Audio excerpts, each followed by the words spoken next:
I'm both honored and saddened to share with you some of my memories and feelings and thoughts about Rabbi Stephen Shlomo Rosenberg, who will always be for me Stevie.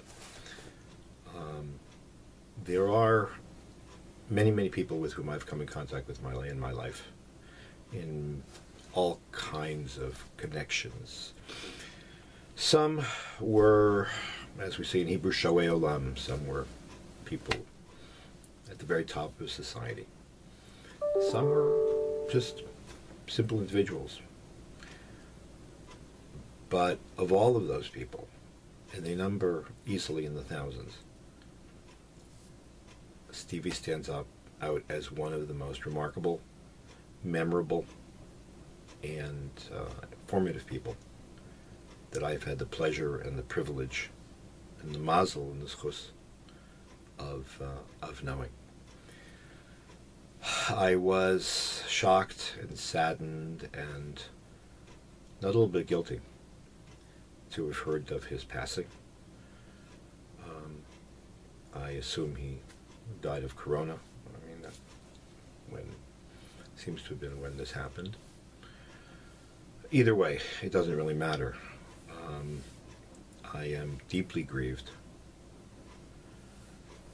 at his loss, and deeply grieved and deeply,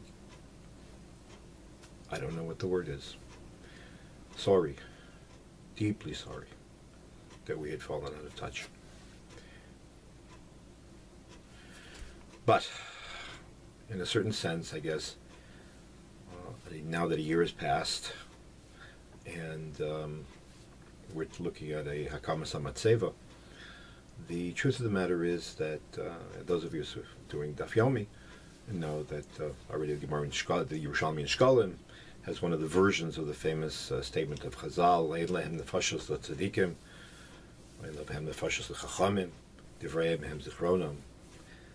The words and deeds of the righteous and of the wise are their monument.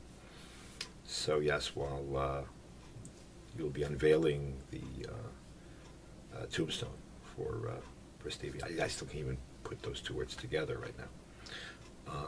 I'd like to share with you some of my memories, some things I learned from him, which I'm sure will confirm the other things that you already know, but maybe there are some stories here that you don't know, and if in that way we sort of can keep him alive a little bit, that would be a tremendous achievement. So I first met Stevie in the summer of 1973. It was my first year in the Rav Shir in the summer. I mean, I'm a native Bostonian, but my path to learning was a little bit different than most. And that year, during those years, the Rav gave Shir not on Cape Cod any longer. He stopped doing that pretty much after his wife passed away. After his wife passed away, he would give the Shir at Maimonides on the porch in the summer. He used to wear these really cool sunglasses in the sun. And we would prepare all day. The guys would come out of town, would prepare all day in the downstairs base medrash vestry of the Boston Rebbes. So we'd be there all day long. Now, my first year we learned Kedushin, and I didn't know Stevie. I didn't know any of the guys from YU. As it happens, I attached myself to a pre-existing chavrusa, but within a very short period of time, I noticed in the corner there was this guy who was sitting with and learning with another guy who I later found out was Jeff Wandel, and he sort of gave off a presence. It was very interesting. On the one hand, we're not in the base medrash, not in middle learning. He was a very self-effacing, quiet individual, but in learning he was a tiger. And what struck me the first time that I ever encountered him, ever heard him, was it had nothing to do with Kedushin. We were learning the second parak. What happened was that it was the beginning of the 3 weeks, And there was this enormous debate going on in the base medrash. What can you do during the 3 weeks and what can't you do? And there were all kinds of people that were saying that we have to be machmir this way, machmir that way, machmir the other way. And this person, who I later found out was Stevie, absolutely was having none of it. He said, "You people don't understand. Rav Schechter made it very clear." From which I learned to learn. I understood he learned with the Schechter. That according to the Rav, too many people learn Orach Chaim and they don't know Yeridea, and they don't know that the laws of Avelis for the 3 weeks and the 9 days and for Tisha B'Av are based on Yeridea, and therefore, and he went through a whole mahalach. Pointing out the classical Rosh Hashanah that the 3 weeks is parallel to Yud Beis Chodesh, and 9 days is the 9 days is Shloshim, and so on and so forth, and therefore since what is required in Avelis, even if it's in its most intense form, is Nivel, neglect, but not Sa'ar. Therefore, whatever the question was we were talking about, and I really don't remember at the moment. I think it was showering, and it was very hot summer that summer in Boston. He said, "That's not Biotanugim. That's not Nivel. That's Sa'ar. You can take a shower during the 9 days, and it's not a problem. And what are you talking about? You're being too machmir." I thought that was pretty amazing. I like that. I like this idea of somebody who's using really sophisticated lumdas to make life more real. As opposed to the others who were screaming and yelling that, "Oh no, we have to machmir there." I don't remember how that morphed into a friendship, but we sort of started talking to each other, and the following year, in the summer of 1974, I was not going to YU. I didn't go to YU undergrad. I went to Boston University and Hebrew College undergrad, and then I went on to Harvard for graduate school. But the following summer, the Rav increases, and Stevie and I decided that we would be chavrusa. It was a remarkable chavrusa. First of all, it kept me honest because he makes make sure I kept my time, which is not something that I'm really good at. And but more than that, his depth of learning and his scope was literally dizzying, both of them. And in addition, his enthusiasm for learning and his patience and his I was more of a beginner in Lumdus at the time, and he was very, very patient. I can't even tell you how I've sort of absorbed so many things from that summer that I can't even delineate what specific things I learned from him because it was very global. One of the nice parts of that summer, aside from the learning, was the fact that summer I was the Rav's driver. So Stevie got to go drive back and forth to Maimonides with the Rav, and that was that was a treat. And it caused actually the Rav to pay attention, to call attention not just to me because I was the driver, I was also from Boston, but to Stevie. So he knew who he was, which is a very not always clear. At that summer, I remember I spent a lot of time with him and his roommates and his apartment. He was subletting an apartment that was owned by Rabbi Moshe Meiselman's grandmother. In other words, by Rabbi Moshe Meiselman's father's mother. Rabbi Meiselman, of course, Rabbi Meiselman's mother, of course, was the Rav's sister.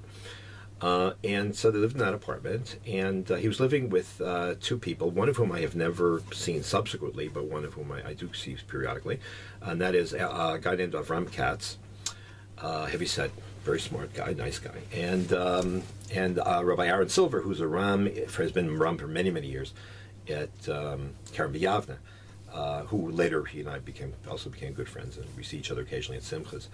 In any event, it was an amazing, being in that apartment taught me a lot about Stevie on many, many different levels. So first of all, any 5 minutes that he had free, we would sit in Batel. I haven't used that word in so many years, my God. I would sit in Batel, and he would be in the corner and learning. So I said, "What are you learning?" So two things he would learn. First of all, as we were learning Krisis, it's a short Masechta. So he says, "Listen, as long as I'm learning this, I might as well do the other prakim." So while we were struggling through the first 9 dapim of Krisis, which is not an easy Masechta, the shiurim were wonderful. I mean, the truth of the matter is that I take no small credit for the fact that of all the summer shiurim, creases were published by Torah Sarab, because I was nudging Rabbi Yair Khan, who's actually also an old friend, and we sit together in the Gush Base Matters, that those are the ones that have to be published. Well, we were suffering through the first 9 blots. Stevie was finishing the Masechta. And when he wasn't doing that, he, for funsies, was learning Shultis with the Netziv, which is something which was made a direct contribution to my learning, because when people want to know what I wanted for an engagement person a number of years later, I said a Shultis with the Netziv, and it's been a I won't say constant companion, but it's been a permanent companion of my learning since then, and that's got directly to do with Stevie. Anyway, so Stevie was sitting and learning, and that's all he was doing, except when we went out for ice cream, because there was a great ice cream place across the street. There were a few exchanges that went on in the apartment that I remember very, very well. I was more in my Litvish, sort of, what to call it, Misnagdish mode at the time. That's the reason why I'm mentioning it. So Stevie comes into the apartment. He and I walk into the apartment one day, and he tells the other two. He says, "You know, it was Rosh Chodesh Av." So Stevie says Chazal say, it's quoted Shulchan Aruch, "Mishenichnas ma'av mematin b'simcha." So he quoted the Lubavitcher Rebbe that shows you the memayit b'simcha, but there always has to be simcha. And so Katz, who was a real yeshivish type, said, quotes the Magen Avraham. The Magen Avraham says, "Mashma she'ein smechin bo klal." You're not happy at all during Av. And he says, so Shlomo was he got very, very indignant. And he said, you're making chayzik of a Gadol B'Yisrael. And of course, Katz came back and says, Chas v'chayil, I would never make fun of the Magen Avraham. But what was striking was that was really my first exposure to the more spiritual, to Stevie's more spiritual side, that of being besimcha, of the sense of being lifnei Hashem, of looking at things deeper. He had an incredible ability to be able to see the deeper side of life, the deeper side of religion, to see things straight and honest and whole. And that was my first introduction to that part of his personality. It was also I also was exposed then also to his lack of patience for narishkeit, for sort of false frumkeit. We were walking from the Bostoners. There was I don't know if it's still there anymore. I'm a Boston native. We were walking across the street to the Star Market, to the it's a supermarket on the other side of Beacon Street, and the wind came along and blew Stevie's eye. There was a big blue. Remember, it was a big blue velvet yarmulke off his head, and Stevie goes running after it. And so Katz starts screaming, Shlomo, don't walk Dalet Amos without a yarmulke. And he sort of looked, and so Stevie looks at him and goes, what do you want me to do? The yarmulke's over there. Don't be so crazy. Don't be so fachnyacht. Which endeared him to me, rather, even more. I remember he came, during that summer, we had a summer house, summer cottage at the beach in an area called Nantasket. And I don't remember much from the Shabbatot that he would come to us for Shabbos, but I remember they were just joyous. They were absolutely, absolutely joyous. The next story it occurred to me. So, 74, 75, I don't remember why we didn't learn together. Oh, no, I'm sorry. We did learn together that summer. We learned Mila and Tamura. My mistake. I apologize. I was thinking that not, but it's true. We learned Mila and Tamura together. The following year, I started graduate school at Harvard. So during the year, my first year, I invited Shlomo to come up for Shabbos, and it was a lovely Shabbos. We walked around. We went to the museums. Were all open.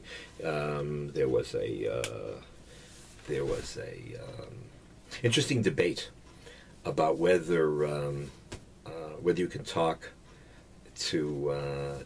during Ben Gavla Gavra and Shul on Shabbos during the Kriyas Torah.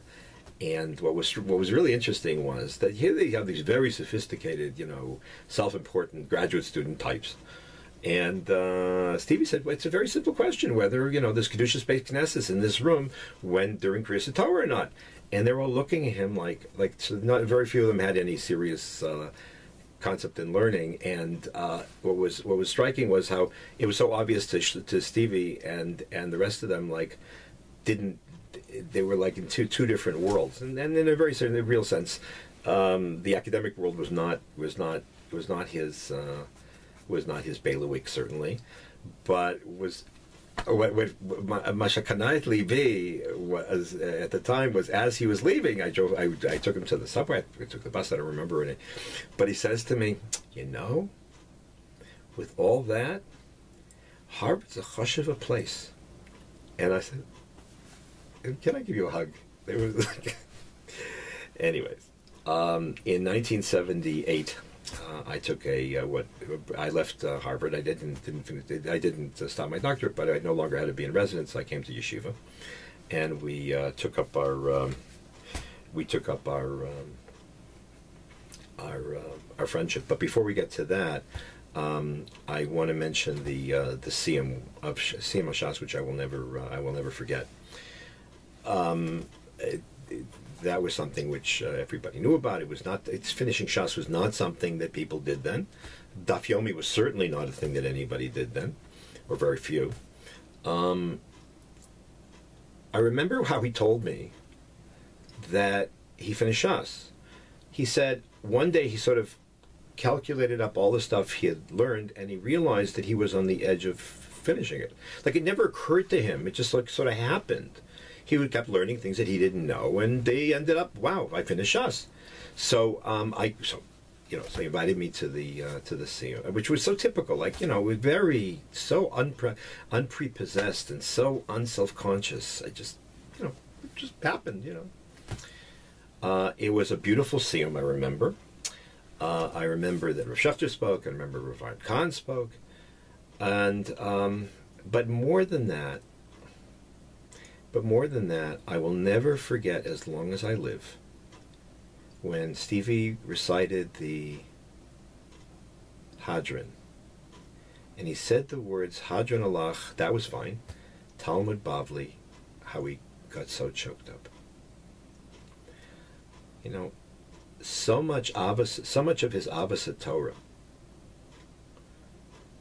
was crammed into those two words that they still resonate with me. It's almost 50 years later.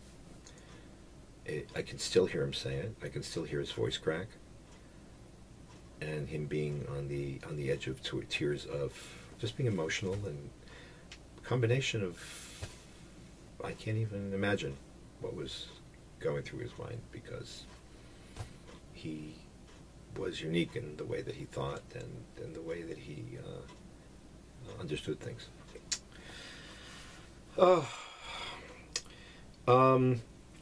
Once I came to yeshiva, he returned the.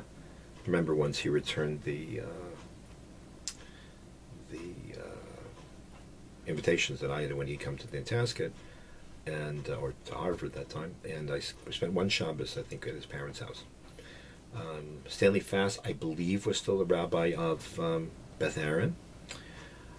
For some reason, three things stick in my mind.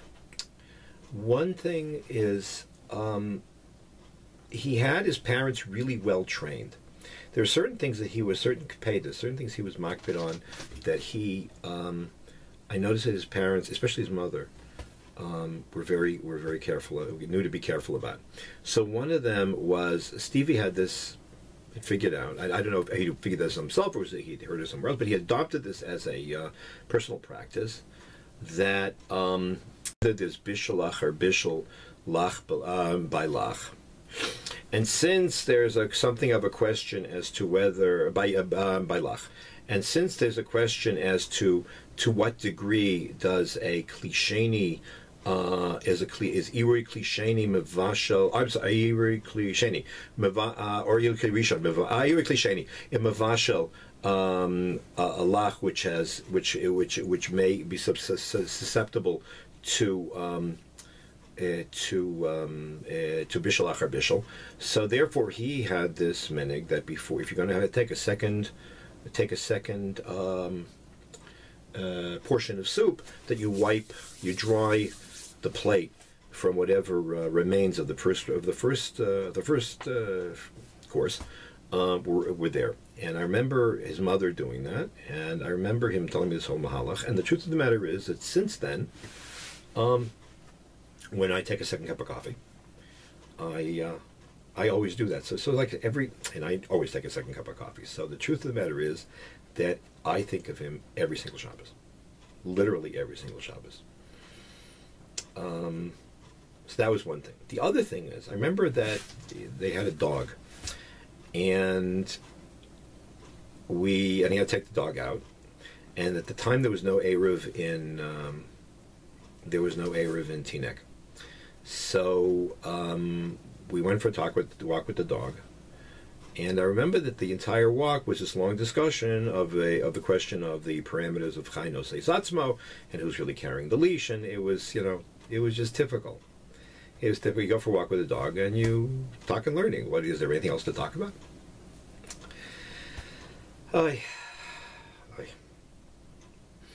Over the course of the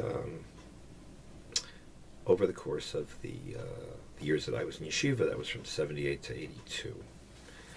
So I watched as Stevie really became a presence in yeshiva, and especially among the JSS kids.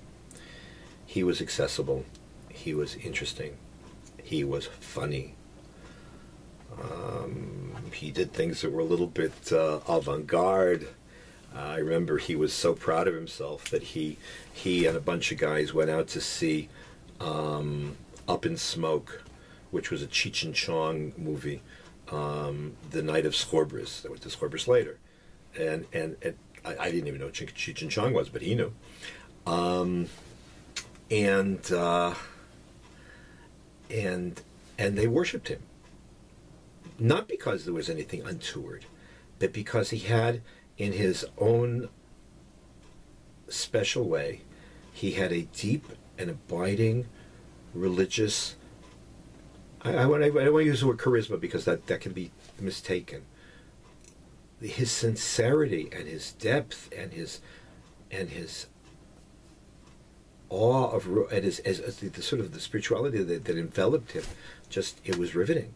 I mean, he really impacted people, and he was kind, and he listened to people's problems, and he understood. He had a tremendous ability to be able to really cut through the artifice and to be able to help a person with their stories. I remember my wife tells me to this day that they had I don't remember where I was, but they were I think we're still engaged, and they had a long talk, and he, asked her questions, probing questions about what she wanted to do, that accompany her to this day.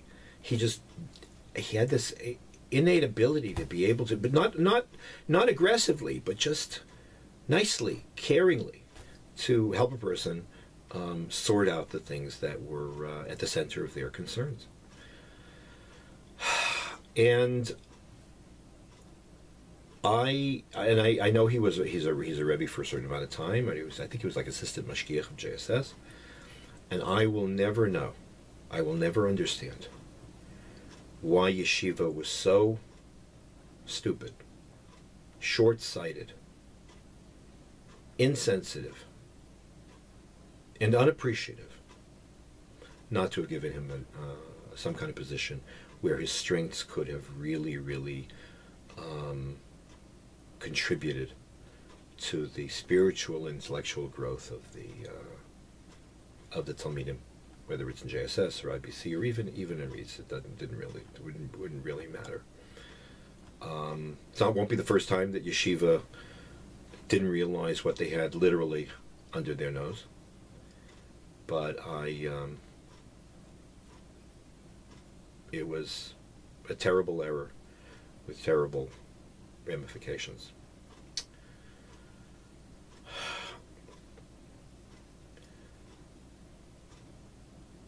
Unfortunately,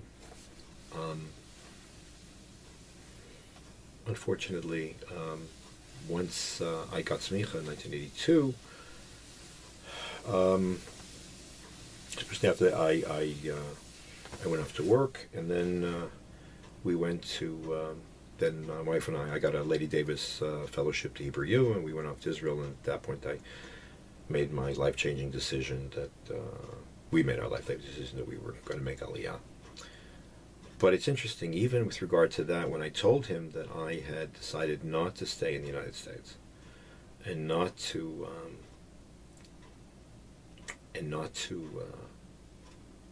pursue the rabbinate as had been my initial intention, I asked him, so don't you ever want to go to Israel?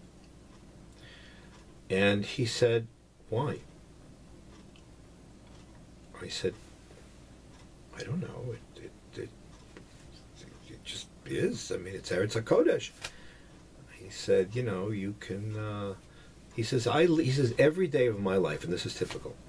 Every day of my life, 24 hours a day, he said, I live with the Tanoim and Amoraim, with Abayev, Rav, and Rabbi Akiva, and Rabbi Meir, and they're here. They're populating my universe. Why do I need to be somewhere else? I'm in, in a real sense, Eretz Israel, which is a very Lubavitch, actually, way of being, but it's interesting. It just occurred to me.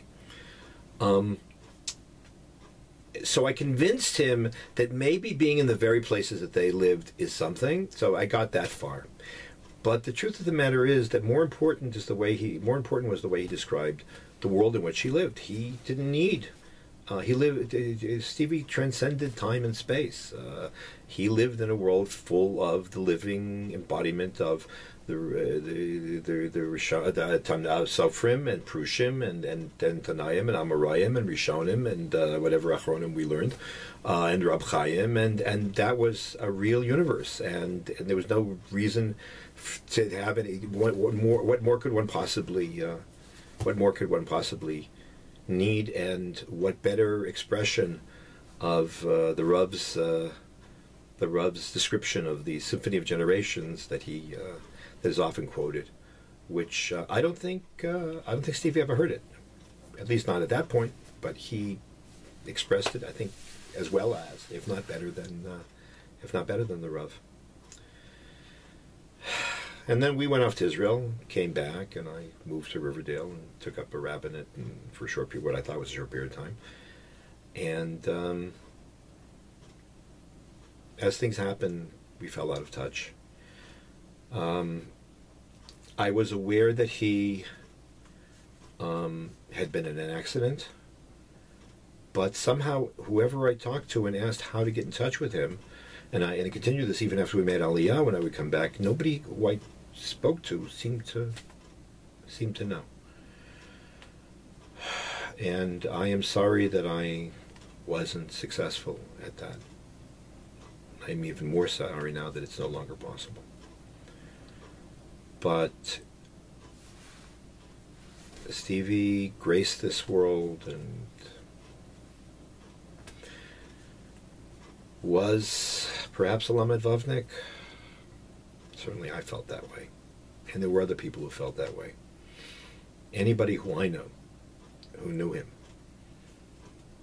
felt that he was some kind of very special presence, very special personality that HaKadosh Baruch Hu bestowed upon this world. And I hope that he left things written. I know he used to write a lot. I hope he left things written that could be spread, so that we're not just telling stories, but that Divrayim Hem Zichronam. I know he had tons of notebooks, but I don't know, if he saved them or whatever. But I know that I will cherish our relationship. I will cherish the privilege that I had to know him, and the things that I learned from him, and the example that he set, for the rest of my life, just as I have since that summer in 1973 when we first met. Tehi nafshot tzura b'tzorachayim chaval chaval chaval al da'avdim v'lo mishtakrim.